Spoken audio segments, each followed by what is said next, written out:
Hey everybody, I am Kevin Ioli, and these are really tough times. I hope you are doing well on your self-quarantine, that your Netflix account is paid up, and that you were able to get to the store. And like I did, I got water, I got toilet paper, I got Lysol disinfectant wipes, so I am all good.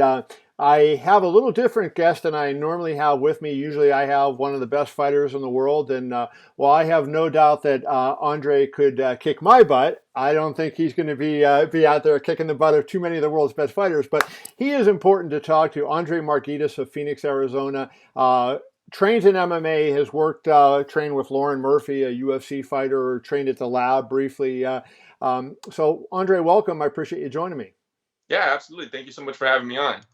You know, I found it interesting, your story. I watched your video on your YouTube channel, Andrei Marghitas, and you have COVID-19, so you're one of the people out there that we are worried about. Tell us, like, how does it feel? Like, what were the symptoms like when you finally were, realized that you were sick? What was it like?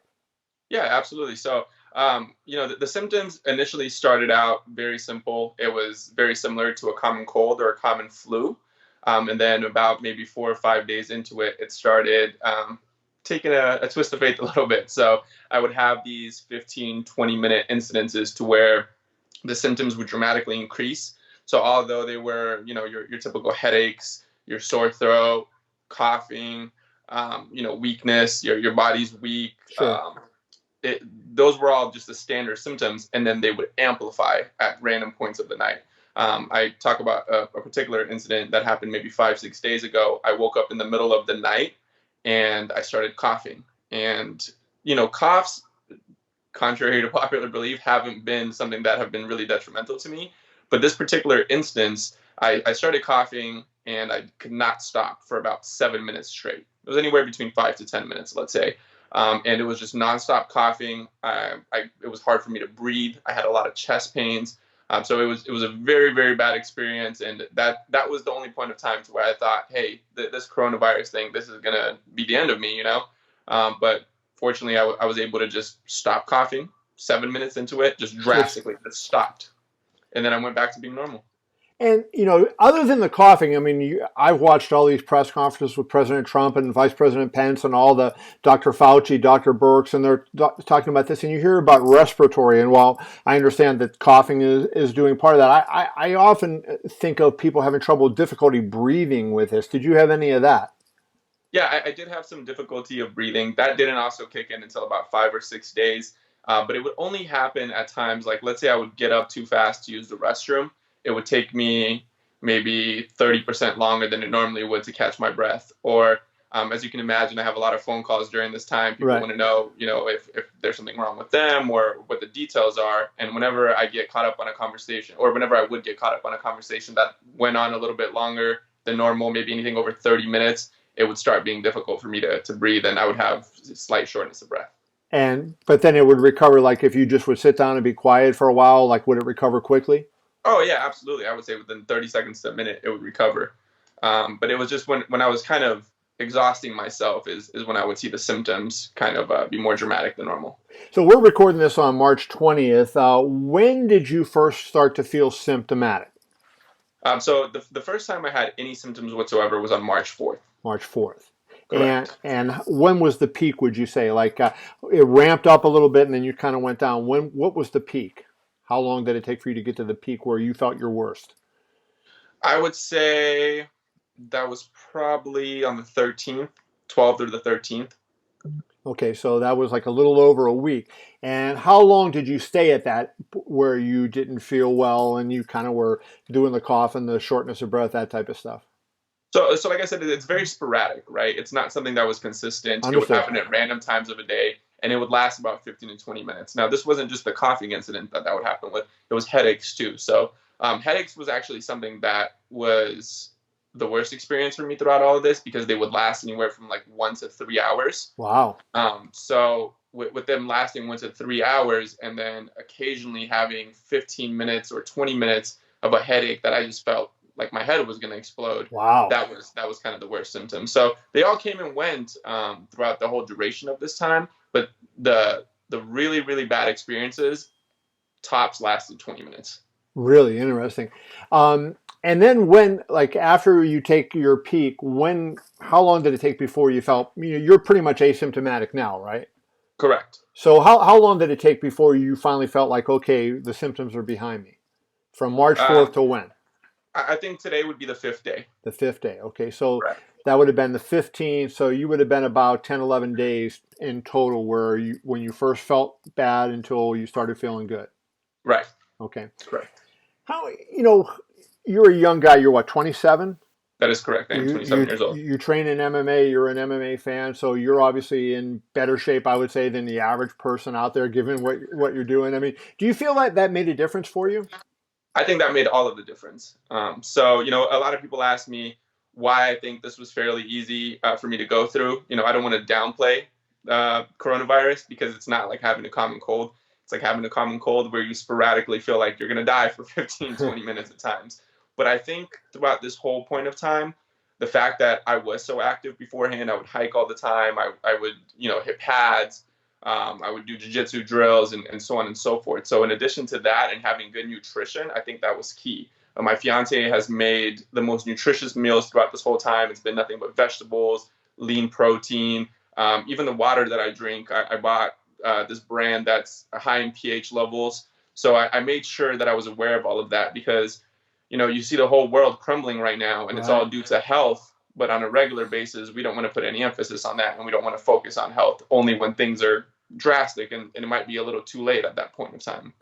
Let's get to that in a second. I want to, because of the news and some of the things you referenced the news going on, I want to go to how you think you might have gotten this because I think it's that part of your story really would help a lot of people. I think a lot of people were appalled the other day when they watched the local and national news and they saw the kids in Florida at spring break, and one kid said, "Well, if I get corona, I get corona." It didn't really seem to care, didn't really take it seriously. Today in Nevada, our governor issued mandatory closures of non-essential businesses. California's on a lockdown. The states are doing that now, and yet some people your age and younger kind of are not taking that seriously. So let's go through your February 29th. We're in a leap year. You went to a birthday party. You met somebody that you later found out had the virus as well. Go through that story and explain to people how you believe you got this. Yeah, absolutely. So the interaction with the individual that has been confirmed to have coronavirus lasted 20 seconds. It was an old friend of mine. I was actually waiting in line at the restroom. There was maybe two individuals in front of me at the time. This gentleman walked down the hallway. I saw him, got excited to see him. He's a buddy of mine. We shook hands, embraced ourselves, Did a little embraced bro each hug other. type thing. Yeah, yeah, a little bro hug. I like it. So it was like a 20-second thing. And he went on about his business. I waited in line. I don't think I touched my face or anything within that period of time. And then I washed my hands.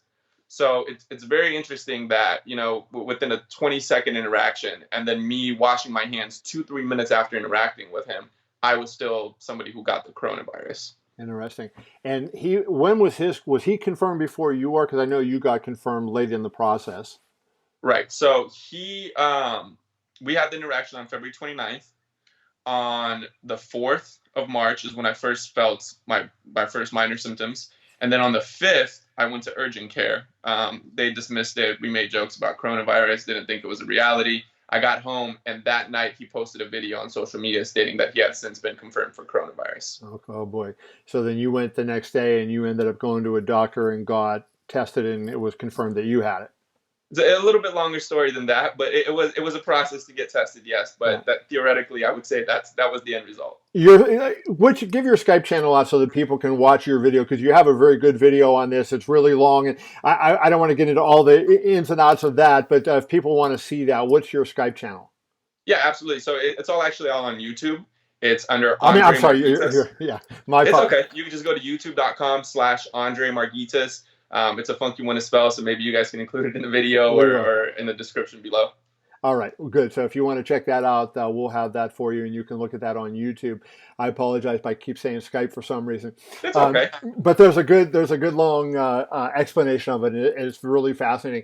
And before we get to what you're doing, the other thing I wanted to ask you, President Trump had said the other day he was tested for the coronavirus, and he talked about, he said it's a nasty process, and he didn't really like it. And I noticed on your YouTube video, you had said kind of the same thing. Now, I don't think we want to scare people away from doing it. If they feel like they have it, they should probably be tested. Explain what it is, and when you say it didn't feel good, kind of like what it felt like. Yeah, absolutely. So they came in, they brought in a giant Q-tip. It was about this long. And what they do is they have you tilt your head back, and then they stick it all the way up there. Now, they tell you it doesn't hurt in advance, but it is the weirdest feeling in the world. It's Yeah. just very uncomfortable. It feels like it's going somewhere where it's not supposed to. Right.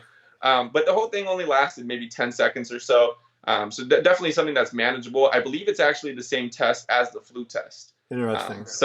I mean, it's not something that's going to be the end of the world for you, but probably not a fun experience that you'd sign up for no other reason. You don't do it at parties just for fun.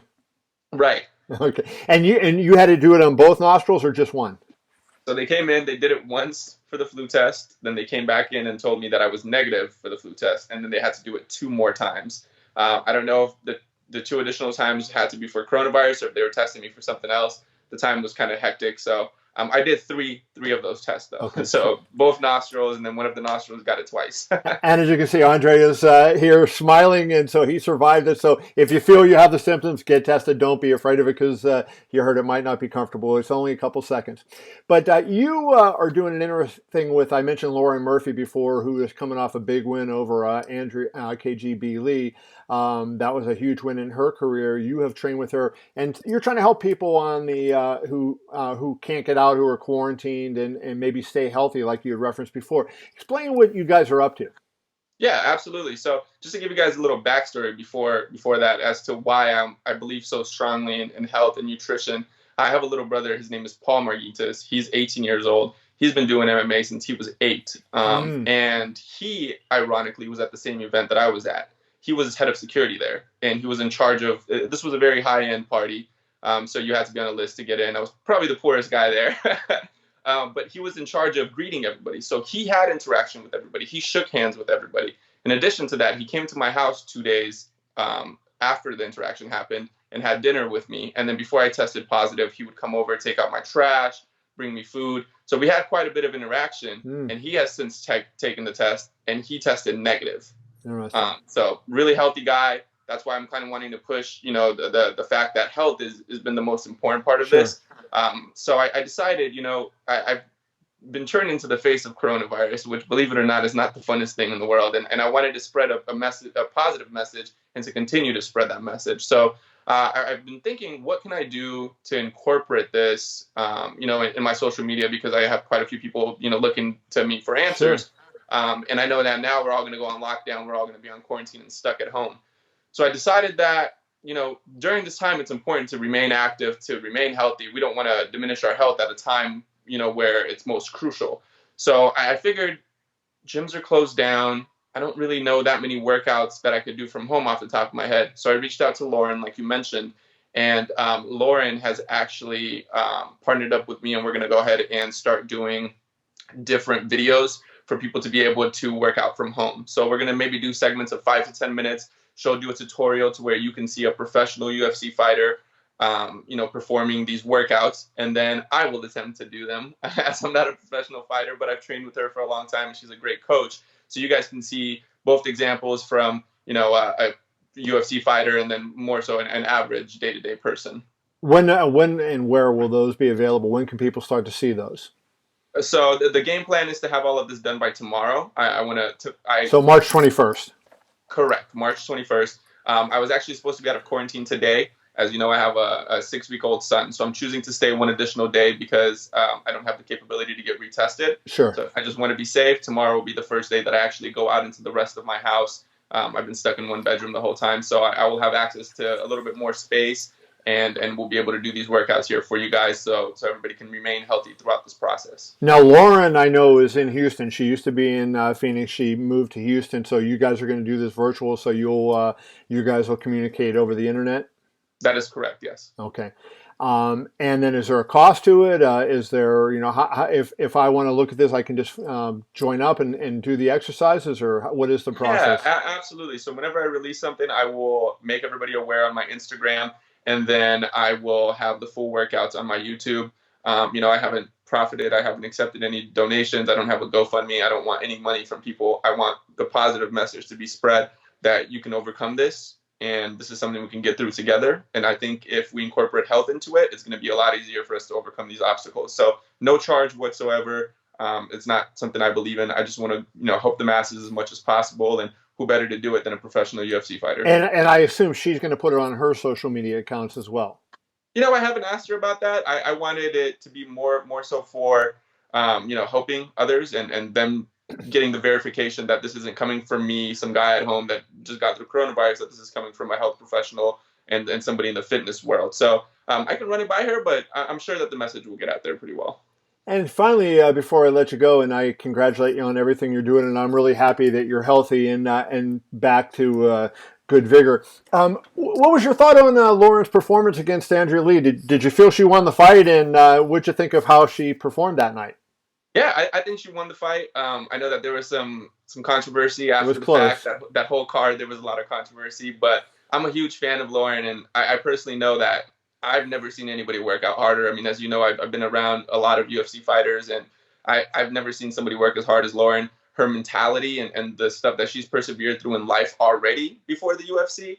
I always put my full faith into her, and I know that she's going to go out there and do what it takes to get it done. So if some people disagree, that's on them. But I thought her performance was amazing. Yeah, I wrote a couple stories on Lauren, and she has had an amazing backstory, and what she's gone through is pretty remarkable. One last thing that talking about that, when you get to train with these world class fighters that that were at the lab that you were there briefly in training with, what do they do? Like, is it just another level of effort you see from them compared to the average Joe that goes to the gym? Like, can you discern a difference in the fact that not that they're necessarily better athletes, but do they just put in more work? Do they try harder? Do they have a greater desire to do it than the rest of us? I think they just don't give up. Something that might seem extreme to us, they've just accepted the fact that this is what needs to get done in order for them to perform at the level that they do. So they just stick through it. Back when Benson Henderson was the UFC champion before he fought Frankie Edgar, I went in and I did a class with him, and he was side by side with me. I was dying the whole time, and I don't know how he felt on the inside, but he didn't show it one bit. He pushed through the workout. We finished up. I was exhausted, ready to go home, and he's like, "Hey, you want to jump in and do 30 minutes on the treadmill?" So these guys, I mean, they just keep going and going. I think it's something that we all have the capability to do, but it's more of a matter of mindset. We see these athletes, they're in such amazing shape, and they perform so well. But I think a lot of that, before it gets to that point, it's a mental roadblock that they have to overcome to know I have to continue to push myself, and this is something that I can do. Interesting. Andrei, great stuff. I'm glad you are feeling better. I wish the best for you, and I hope these videos do well and help a lot of people. Thank you for doing this. My pleasure, Kevin. I'm a huge fan, so thank you so much for taking the time to speak with me. My pleasure. Thank you.